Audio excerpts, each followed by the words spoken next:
Hey Tina, how are you today? I'm great, thank you. How are you? I'm doing wonderful. Wonderful. It's so good to see you. Nice to see you as well. Before we get into the orb or meditation orb, why don't you give everybody a little background on yourself? Because you have a really unusual background. Sure, I'm happy to do that. My name is Tina Frey. I started my current company 17 years ago. I'm a bit unusual in the sense that the first part of my career, which I guess is probably about 13 years or so, I actually studied finance and accounting. So I have a CPA background. I started out at Ernst& and Young and worked for big companies like LVMH, Levi's, The Gap, but always doing finance. And that was, one of those careers that you choose when you're kind of younger, not really sure what you're all about, I guess is accurate. And so I sort of fell into it because it was the safe route and maybe also the route that, you feel like your parents and your friends encourage you to go to have a very safe career. You want financial stability, job title, all of that sort of stuff. That was the kind of career path I originally chose. But what happened was about 17 years ago, while I was in finance, I had worked for smaller and smaller companies. And one of the smaller companies I was at, I had a small exit. So it allowed me to take a short break to figure out what am I going to do with myself. And when I was taking some time off, well, first of all, I guess my whole life, I knew deep down that I was always very creative, meaning like I liked to do things that were drawing, making things, sewing, sculpting, knitting. I mean, anything I could make with my hands. And that was really more really who I am, I think, at in my soul of what I like to do. So when I took my break from my career, I was like, how do I kind of go back to finding what that is? And so I remember looking on my bookshelf and realizing I had a lot of books on resin, and I wanted to kind of find, I guess, a different career path where I could focus on my creative side. And the focusing on the materiality of resin was also one that wasn't necessarily commonly used. And I didn't want to regret not pursuing some sort of creative outlet because if I didn't do it, I wouldn't want to regret looking back years later down the road and regret not having done it. So I didn't want to have that moment of I wish I had done blah blah blah. And so I started my company 17 years ago as a creative endeavor, and here I am now, still doing it. Different iterations of it, of course, as we keep evolving, which I'm sure we'll get into next. Yes. So, what I specifically want to talk to you about is a creation of yours called the meditation orb. I'm not even going to try and describe it. Tina, what is the meditation orb? Okay, so the meditation orb, I think I have to sort of back up to get to this point because this probably won't really make sense as to what in the world would prompt someone to create such a thing in the first place. So meditation is something I got into maybe about 7, 8 years ago. And what happened was when I started my company, I really just, pursued it purely from the heart and was just one of those things, even though I had a finance hat background, I kind of had to take the finance hat off and really just focus on doing what I wanted to do, which is creating beautiful things. And, if I'd known how much work this was going to be when I started, I'm not sure I would have necessarily like maybe gone into the path, but sometimes going blindly into these things is really the only way to go because if you start questioning and thinking too much about things, you probably never end up doing it. So I delved in and started my company.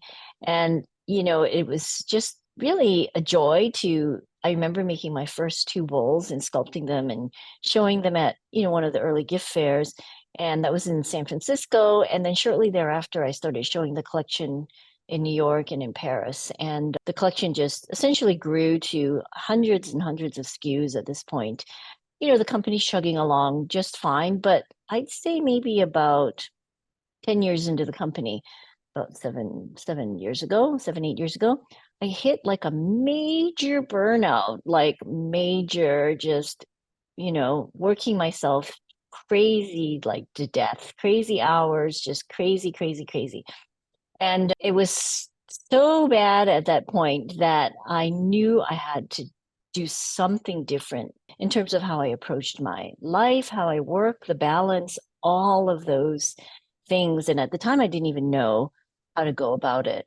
I just knew something had to change, or else I was probably going to die of an illness for one thing, or just simply die just from, you can't just keep going like that because it's too intense. And, you can sustain it for a long time, but it's probably not the healthiest way to go.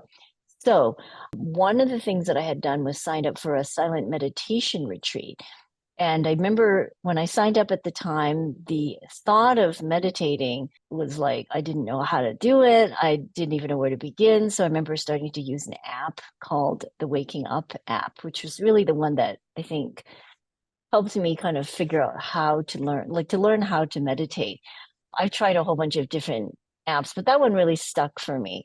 So I started meditating. Then I did a variety of other things, like, I have to say I explored the plant medicine world with mushroom ceremonies and ayahuasca and all of that. But the meditation was always something I went back to because it was a way to sustain that, feelings or things that you learned or found really beneficial from any of the plant medicine psychedelics. And I don't want to be obviously on plant medicines on a regular basis, on a day-to-day basis. We all have to function in this world. And so the meditation was kind of like the best core way to get back to finding what that place is. And I think it's different for different people. For me, it was like a grounding, centering peace, inner peace, getting clarity on answers to questions and many different things. So the meditation path, I've done other things kind of exploring that, pushing the envelope of how much more intense meditation can you get. And so it led me to do in the jungle in Mexico what's called a vision quest. I did that 2 years in a row. And what the vision quest entails is 4 days in the jungle with no food and no water. Now, the first time I heard of that, I thought it was nuts because I'm like, what? No water? You can die. I remember my husband actually was originally going to do it. And I was convinced he was going to die. So I was like trying to convince him not to do this, not to do this crazy thing. And I thought really it was like some macho thing and only men did it. But then it turns out he says, well, apparently women are invited to do this too if you wanted to do it. And so, being the adventurous, stubborn person that I am, I was like, really? I didn't realize this was something I could participate in. So I became more and more intrigued and ended up signing up to do the Vision Quest in the jungle, which was an amazing transformative experience. And then I ended up doing again the next year, equally transformative. However, sitting in the jungle in Mexico, meditating with mosquitoes can be very challenging. It's a practice in mindfulness in itself. While I was sitting in the jungle, I was like, next year, I really want to try this other thing that I've heard of, which is the silent darkness meditation retreat. So I signed up for a 7-day darkness meditation retreat. And the one I did was actually somewhere in rural France. It wasn't in the jungle, there were no mosquitoes. And I sat for 7 days in silence, in meditative practice. And while in preparation for it, I remember asking myself, kind of, as you kind of grow in your age and career and whatever it is, you start to ask yourself sort of bigger existential questions like, what is my purpose? What am I doing? Is this enough? Is what I'm doing enough? And as I sat in the dark, I just remembered trying to kind of answer these deep, deep, big questions. And when I sat in the dark, I mean, it was honestly the most luxurious. Let me actually reframe that. The location was very austere in the sense you're sitting in a very simple place with, there's a bed. It's pitch dark, but you have to kind of know where everything is. But there's a bed, you get a meditation cushion, there's a table and a bathroom. But when you're in this environment and you have the time to actually set aside to do nothing but to sit in silence, to me felt like the beyond the most luxurious gift and just the most blissful, beautiful experience I could ever imagine. And these feelings of love and joy and just gratitude was just incredible during those 7 days. And so I remember trying to keep, going back to my intentions or my questions, like, what is my purpose? Am I doing enough? What am I doing? And when I sat there, I started to kind of get visualizations of wanting to create something that was the only way I could sort of translate what I felt into something that the outside 3D world could get a sense or appreciation for. And it felt like to me energy, just a ball of energy that surrounded me. It felt like a womb.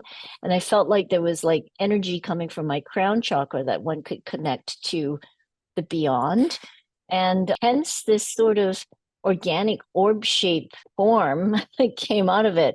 And it really, for me, because I'm a creative person that works with clay and sculpting, I felt the one way I could express what I felt in a way that I could share with the world. So, in essence, it was just a way to share love with the world. And that's how this thing came about. So, as I was creating this, I knew I wanted to put it out there.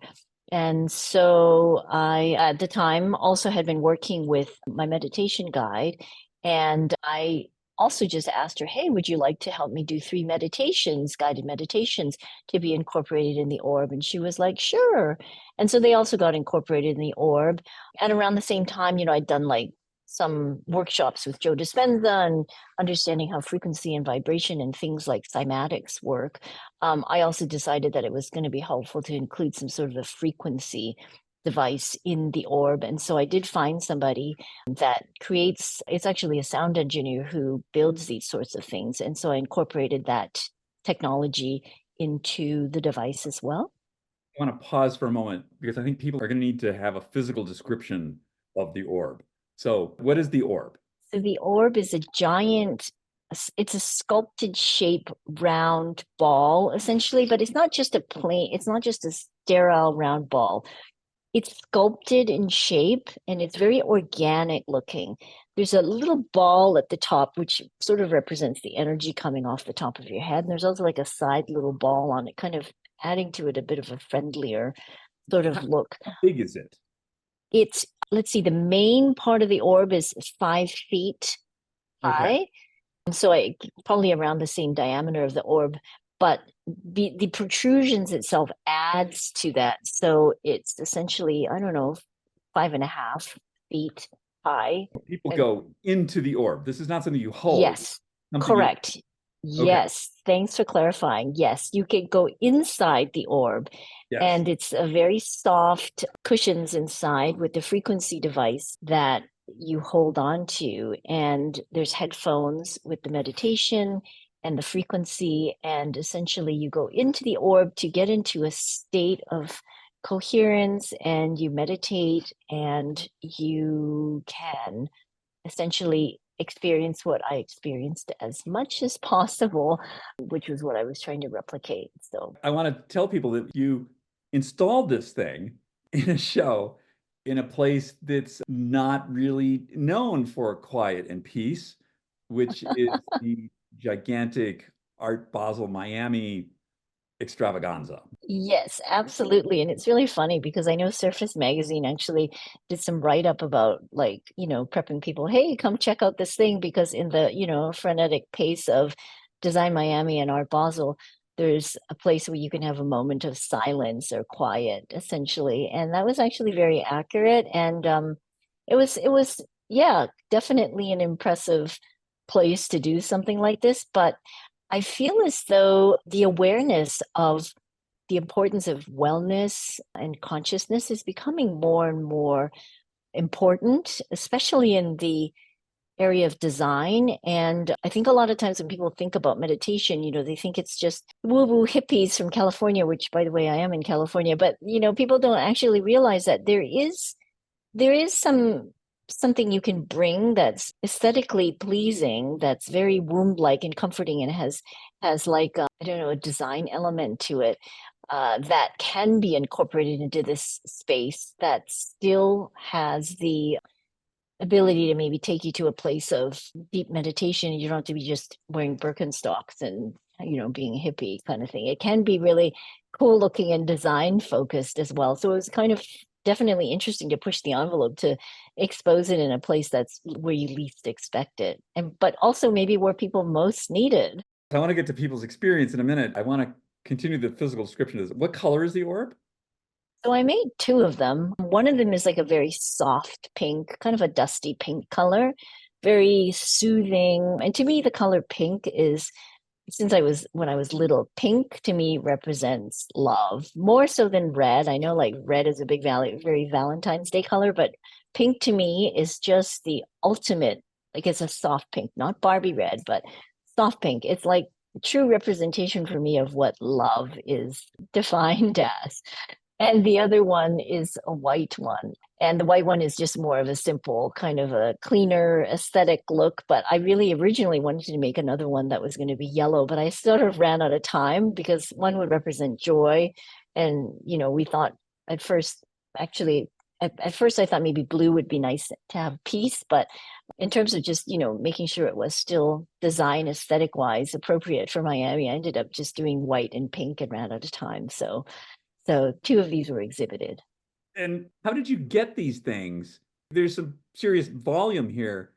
How did you get them from Yes. A to B? Because you made them in Oh, that California. was, yes, that was quite the drama. I have to describe that to you. It was quite incredible and quite the ordeal and quite the drama. So, because it was very rushed, I basically had worked on several iterations of this before finally getting to this final state. And I'm very lucky in the sense that the people who helped me put this event together were the same people that put an event together for me last year in Miami, and they were so amazing. It's Studio Santos and Surface magazine lent their space, and but basically, I was so grateful for that they were willing to trust me to do this crazy idea in the first place. But because were we had to identify the space, I had to just go ahead and make this and finish it. But what happened was the first two iterations of it, I tried doing it in paper clay, then I tried doing it in fiberglass, and they just didn't have the organic, soft kind of feel of a sculpted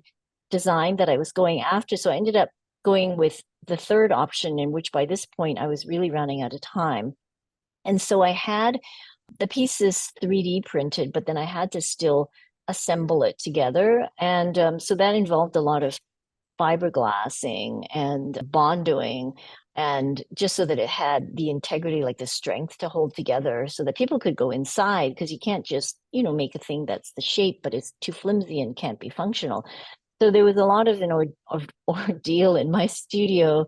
Now I know how to do auto body essentially, because that's kind of I've never been to like an auto body store so many times picking up supplies and being in like a hazmat suit, piecing this thing together. But so the piecing together was a drama in itself.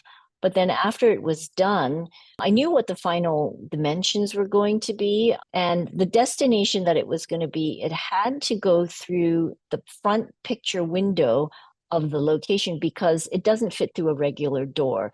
If it had double doors, that would have been more hopeful, possibly, but it depends on people's double doors.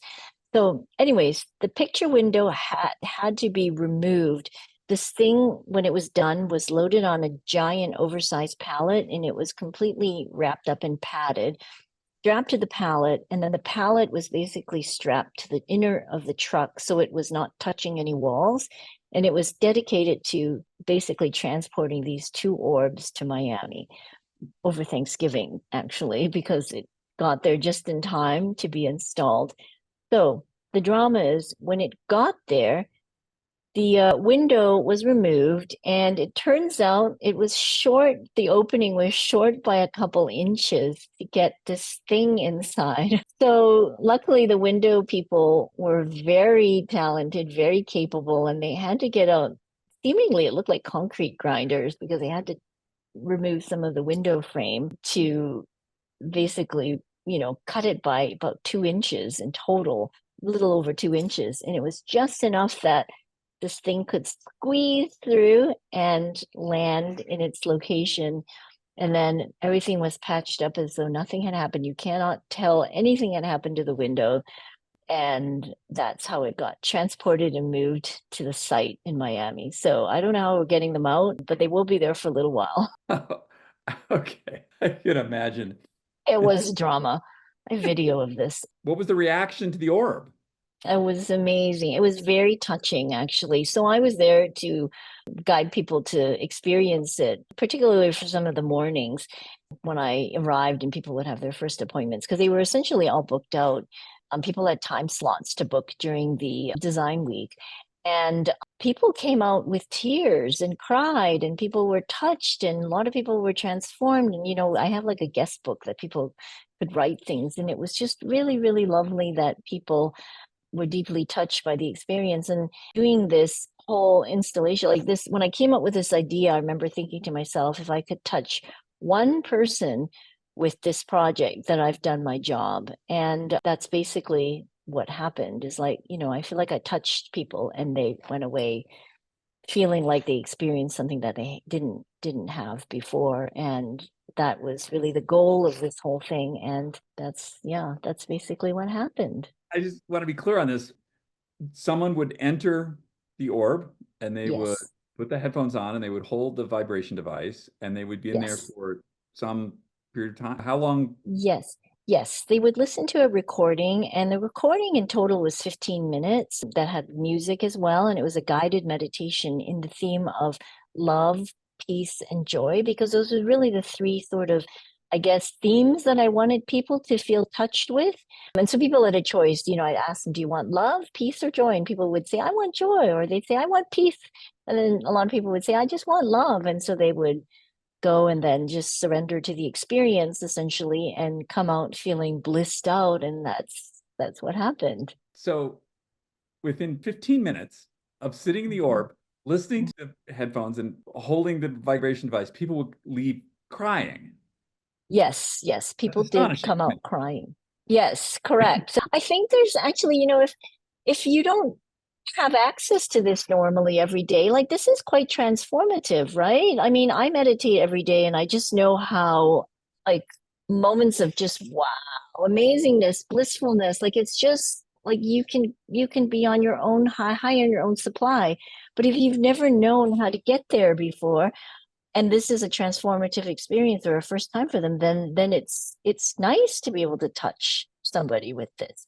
I mean, it's like, I think it takes scientifically maybe 12 minutes officially to get someone to a state where it actually changes the way they are. Like, and so that was kind of the reasonable time limit for people to experience something and go away feeling changed. This blows my mind. I'm sorry. This is what you're describing to me is on par with an advanced meditation practice, a very powerful psychedelic, something like that.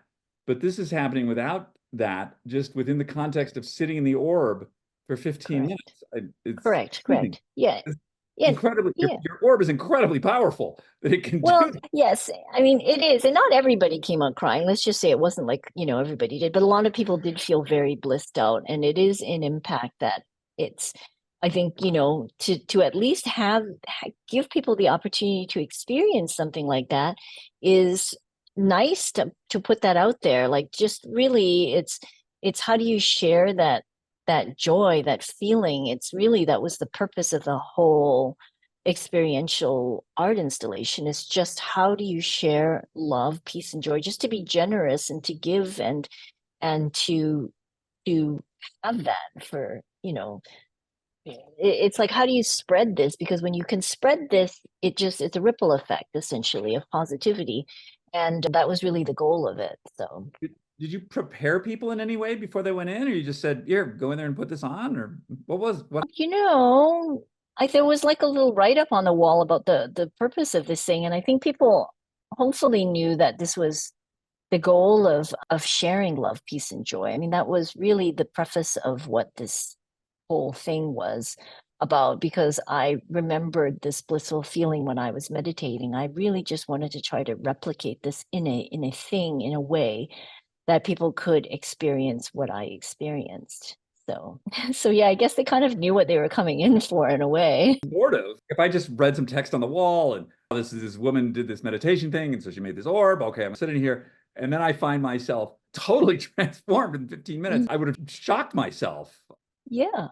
there is a science to all of this, really, because I don't know, I've gone to like, Joe Dispenza workshops and stuff like that, and you really realize like the power of your own mind and your ability. Like if you can get yourself out of your, default sort of going hamster on a wheel and running, like you can actually take a moment to disconnect for a bit. You can really change your biology. It is actually proven scientifically that you can. And, I think combined with the frequency device, which puts your body in some sort of coherence with what you're hearing in terms of the music, and it can be substituted with any music, by the way, it can put you into a state of just blissfulness. So I'm going to try to experiment with that next too, is like, what other sorts of music can you put in there to get, some people, if they don't want to meditate, like how can you equally give them an experience with music and things like that? So there are many other ways to do it, but yes, I think the 15 minutes was a very effective way. And the person who did the recording for these is actually a trained hypnotherapist background. And so I think combined with that aspect of it really helped to get people in a state of relaxation and to a different mind space. What is the future of the meditation orb? Where do they go next? Yeah, so that's a very good question. I know that in Miami right now, they're not actually leaving anytime soon because we've The been window. yeah, we've been told that, they do appreciate having them there, but I do have some inquiries for other places that it might end up going. And, I'm also happy to build more of these because I really do think the concept of spreading more love, peace, and joy is just a good thing, right? It's good to do that, I think, for the world. There's no like big, I don't know, I don't think about it as like, what did this, I don't put a monetary kind of number on the object itself. It's really about what's the best way for us to get this out there so more and more people can experience it, essentially. People go places like Disneyland or amusement parks or roller coasters, right? So you're seeking an experience that's curated in a way to sort of take you somewhere. I guess movies are maybe a little bit like that too. You see video art, you go to a museum and there's a blackened room and there's a video, and I've never seen anyone leave one crying, or Oh, maybe I go to the wrong ones. I don't know. I think this is such an interesting thing, and entertainment isn't the right word, but to be able to transform state in 15 minutes without taking psychedelics and then sort of be in the real world again and not spending lots of time practicing meditation, this strikes me as quite amazing. yeah. I mean, I think people who go in are also maybe in an open state of mind and that they're willing to explore something like this as well. I mean, that's not to say I, I did see some people in there who couldn't put their phone down and were taking pictures while this thing was going on. So, it's not like Okay. everybody's in the right state of mind, but if you actually do sit in there with some intention of wanting to experience something transformative, then the opportunity is definitely there to do so. So, yeah, and I do feel like, I think everything has energy and it carries an energy. And I know that when I created this and I put it out there, it really is something that truly came from my heart or the heart. And I feel like that in itself, has some, I don't know, intrinsic or some sort of a way to transform and touch people. Like I remember when I was inside my orb and sanding away on the weekend, and like I was exhausted. I remember laying there inside the orb and just kind of like the whole time while I was making this, like this, no matter how like torturous and disgusting the dust was and everything, I just remember while I was doing it and finishing, I just had a smile on my face because I so wanted to get this thing out there so people could see and experience and feel this amazing thing. And I remember I was exhausted and I laid back and I just remembered feeling the energy of it and just kind of giggling to myself of like, hey, like I can't wait to get this out there and share it with people. That's kind of how it felt. And so I feel like, things have energy and frequency, and it's like, if you believe or are aware of this, like we put out energy and love and emotion out there, and it is associated with the intention of the piece. And I think that carries with it this emotion when it's put out there. So, I mean, it really truly came from the heart, the creation itself. Have you ever done anything like this before? It's funny, but I feel as though when I think about all the objects that I've sculpted in my whole like career of my company, I think every object I've always created from the heart, but never really thought about it consciously. But with this meditation that I sat in, the darkness meditation, I remember kind of asking myself these things, like very existential, bigger questions.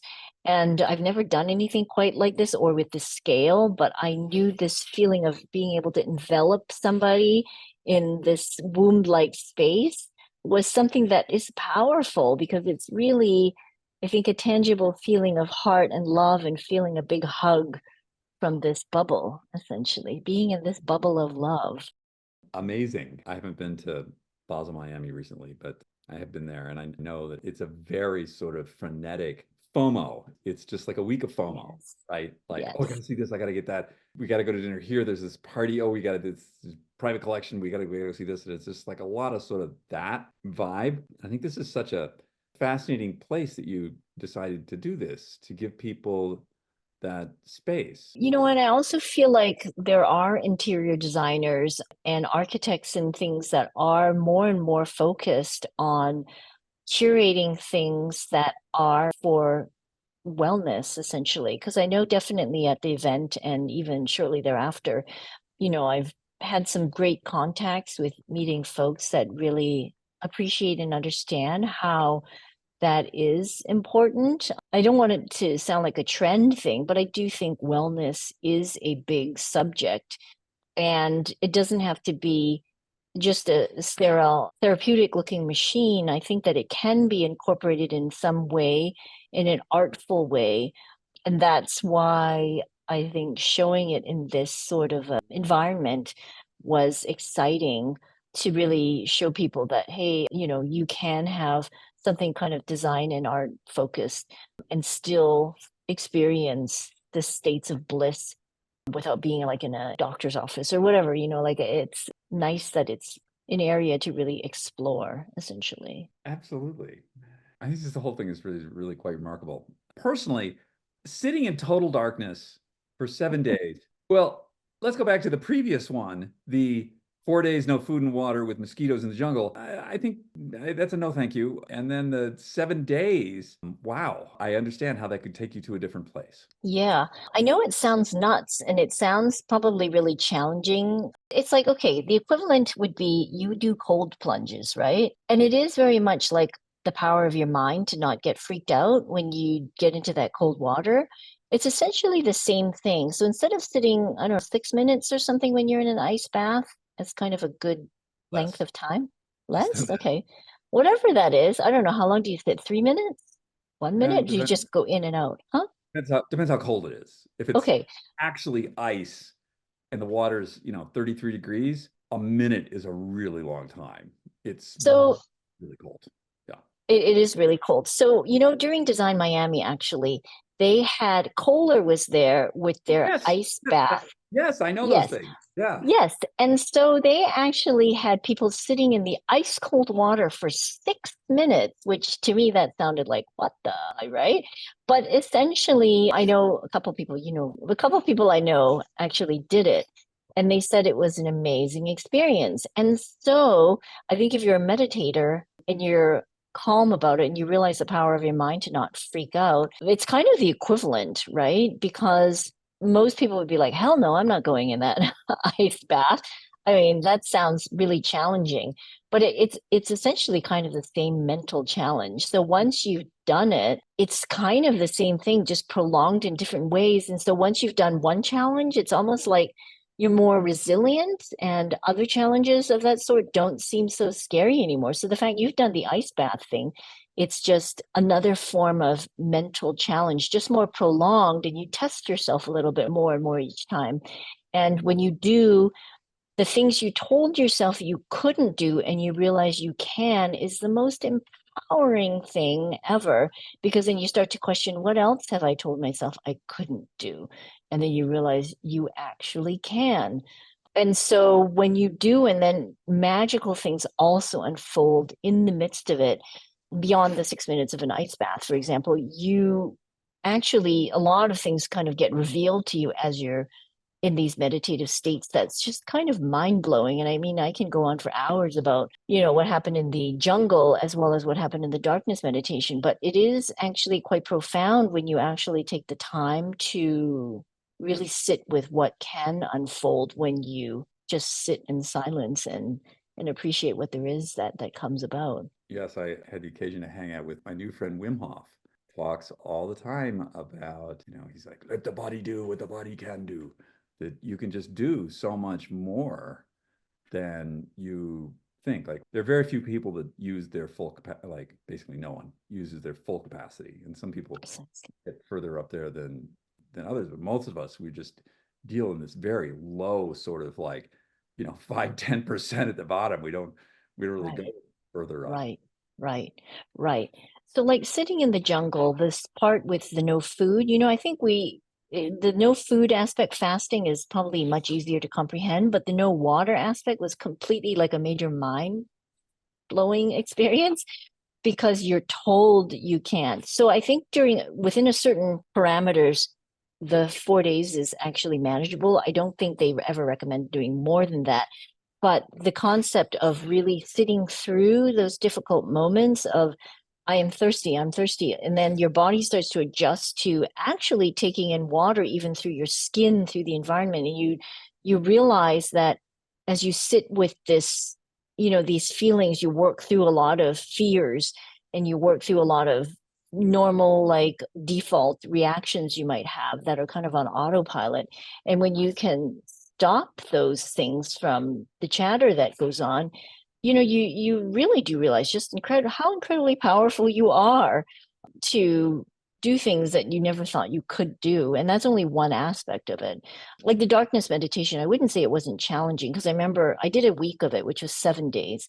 4 days into it, I was like, okay, Vision Quest would be over by now, but holy, I still have 3 more days left. So at the time it was like, this seems really long. And so, it was an amazing experience. And the darkness meditation had some other sort of, I don't know if you call it advantages, but differences in the sense that, so in the darkness meditation, you don't see a photon of light for 7 days. Like, so when you don't see a photon of light, your body actually starts to adjust.